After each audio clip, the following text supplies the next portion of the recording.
जय श्री राम। मेरे बंधुओं, अहिंसा, सत्य, अस्त्य, चोरी न करना और ब्रह्मचारी के नियमों का पालन करना, ये सोच, संतोष और स्वाध्याय करना, ये सब ईश्वर के लक्षण बताए गए कि मनुष्य के गुण कैसे हैं। अहिंसा, किसी प्रकार के जीव को न मारना, वाणी में सत्य का संचार, मन में सत्य का संचार, विचारों में सत्य का संचार, अस्त्य न करना, चोरी न करना, मातृवत् प्रदारेषु परद्रव्येषु दोषवत् आत्मवत् सर्वभूतेषु मा पश्यति स पंडितः। मातृवत् दूसरे की पत्नियों को माता के स्वरूप में देखना, परद्रव्येषु दूसरे के धन को मिट्टी के समान समझना, आत्मवत् सर्वभूतेषु सभी जीवों को अपने समान समझना। यह पश्यति स पंडितः है, यह विद्वान व्यक्ति का लक्षण बताया गया। 84 प्रकार के आसन बताए गए हैं मित्रों। 84 प्रकार के आसनों में खेचरी मुद्रा का जो आसन बताया गया वो सबसे कठिन और जटिल बताया गया, क्योंकि खेचरी मुद्रा के आने पर तो आदमी उस अमृत तत्व की प्राप्ति कर लेता है और समाधि के अंदर चला जाता है, फिर उसे संसार में किसी चीज की आवश्यकता नहीं। 3 प्रकार के प्राणायाम होते हैं, पूरक, कुंभक और रेचक। पूरक में सांस को अंदर खींचना होता है और कुंभक में अंदर रोकना होता है, रेचक में बाहर निकालना होता है। बाहर निकालना होता है प्रत्याहार बताए गए, आहार विहार बताए गए। बाह्य विषयों से इंद्रिय और मन को हटा करके अंतर्मुखी बनाना, ये ईश्वर प्राप्ति का लक्षण है, समाधि में जाने का लक्षण है। धारण, ध्यान, समाधि 3 अंतरंग साधन होते हैं।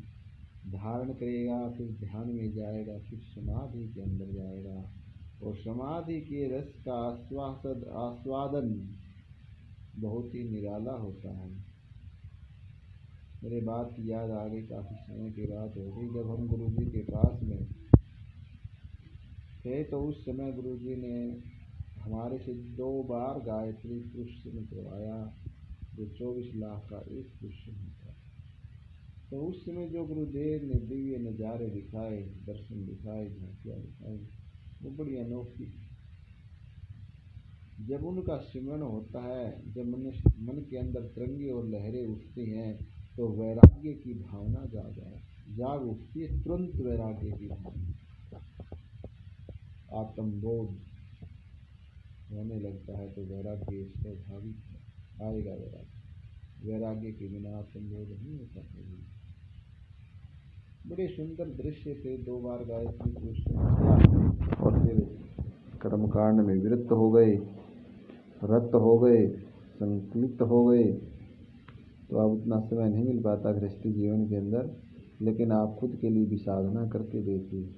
दिन में 1 घंटा अपने आप को समय दीजिए, अपने आप को खोजने की कोशिश कीजिए। तो ध्यान, धारणा और समाधि, ये 3 अंग हैं अष्टांग योग मार्ग के। तो इनको प्राय धीरे धीरे परिपक्व किया जाता है, मन की तरंगों को रोका जाता है, अंतर्मुखी बनाया जाता है और मन को किसी वस्तु पर एकाग्र करके उस वस्तु पर लगाना और बार बार उसका मनन करना, उससे एकाग्रता आती, उसे ध्यान की योग्यता आती।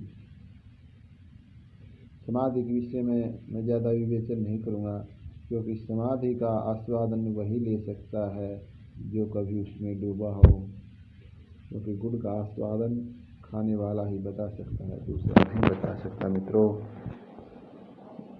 तो समाधि के बारे में ज़्यादा विचार विमर्श नहीं करूँगा। अगर किसी को समाधि के विषय में जो जिज्ञासु है वो आप मेरे से मिल सकते हैं, हम आपका प्रैक्टिकल अनुभव कराएंगे जीवन के अंदर। तो अभ्यासेन तु कौन्ते वैराग्येण च गृह्यते। गृह्यते हे कौन्ते, अभ्यासेन, अभ्यास से वैराग्य की प्राप्ति होगी, वैराग्य से ईश्वर की प्राप्ति होगी। जब तक हमारे अंदर और वस्तुएं भरी हुई हैं, इतना हम ईश्वर के प्रति, ईश्वर के पास नहीं जा सकते। उसको खाली करना पड़ता है, खाली होकर के जाना पड़ता है।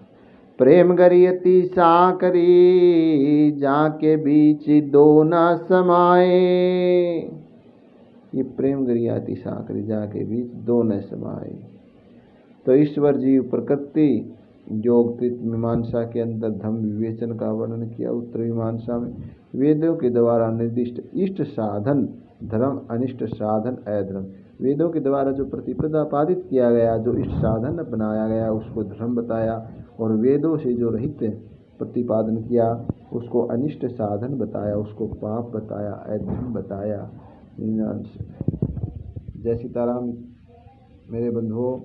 अगर आपको वीडियो अच्छी लगे तो लाइक एंड शेयर, सब्सक्राइब करना न भूलें। जय सीताराम।